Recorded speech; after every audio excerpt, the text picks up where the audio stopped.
Hello students, आज मैं आप लोग को प्रेजेंट टेंस का चौथा पार्ट बताने जा रहा हूं, जो आपका है प्रेजेंट परफेक्ट कंटिन्यूअस टेंस। इस टेंस की पहचान क्या है?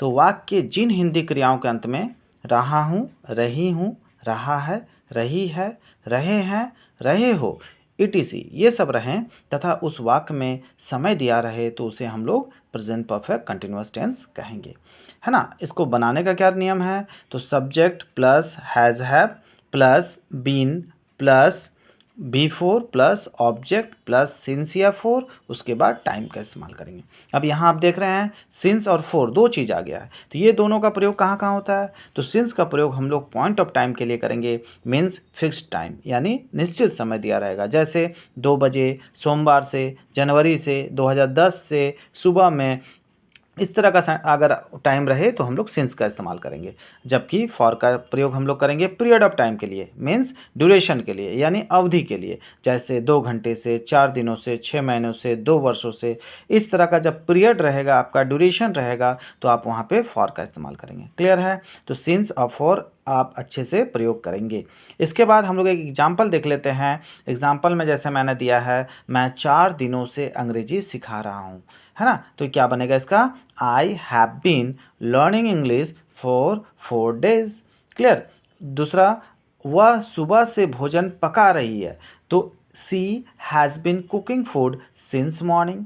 ठीक है, तो देखो यहाँ पे मैंने आपको दोनों दिया है, एक पीरियड ऑफ टाइम भी बताया है, एक पॉइंट ऑफ टाइम भी बताया है, जिसमें फॉर और सिंस का इस्तेमाल किया है।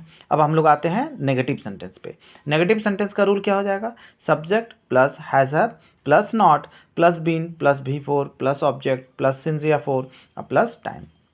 एग्जाम्पल देखते हैं। जैसे सीता 4 बजे से भोजन नहीं पका रही है ना। तो क्या सेंटेंस बनेगा इसका? Sita has not been cooking food since 4 o'clock।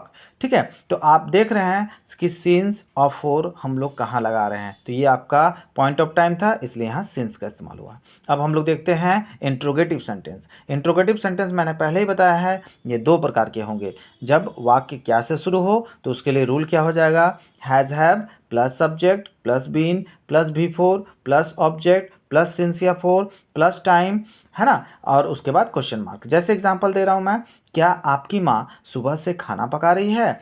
Has your mother been cooking food since morning.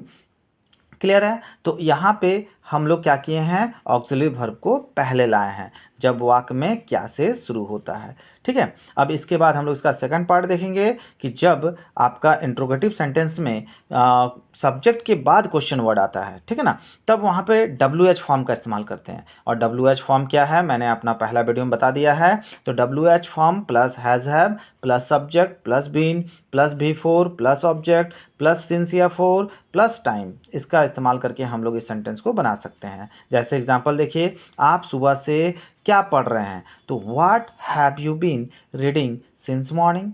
Clear है? तो यहाँ पे मैंने किसका इस्तेमाल किया है? WH का इस्तेमाल किया, यानी व्हाट का इस्तेमाल किया है।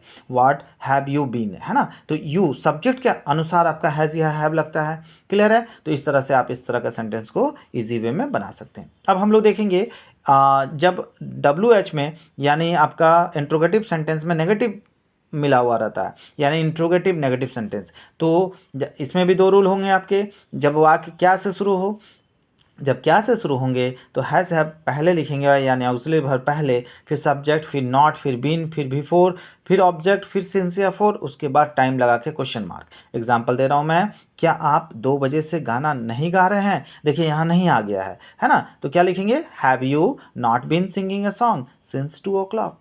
दूसरा, जब वाक्य में क्वेश्चन वर्ड सब्जेक्ट के बाद आता है, उसमें नहीं लगा रहता है, तो हम लोग WH फॉर्म के साथ नॉट लगाएंगे। जैसे इसका एग्जांपल क्या दिया है, आप 2 दिनों से खाना क्यों नहीं खा रहे हैं? क्या बन जाएगा? Why have you not been eating food for 2 days। Clear है? इस तरह से आप इसको देखेंगे।